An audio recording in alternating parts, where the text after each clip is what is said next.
మా ఊరు నుంచి నేను హైదరాబాద్ కు బయలుదేరినప్పుడు ఒక్కడినే 150 రూపాయలు జేబులో పెట్టుకుని బయలుదేరిన కొండారెడ్డిపల్లి నుంచి హైదరాబాద్ నగరానికి.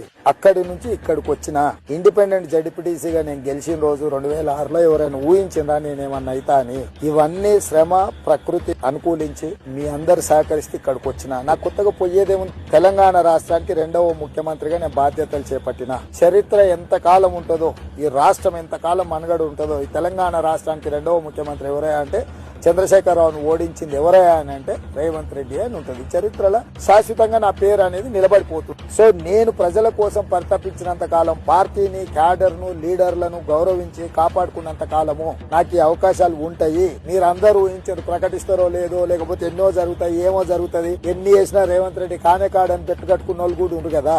30 సెకండ్స్ లో డిసైడ్ అయింది రేవంత్ రెడ్డి తెలంగాణ రాష్ట్ర ముఖ్యమంత్రి అని. అంటే ఒక నిమిషం పట్టలేదు.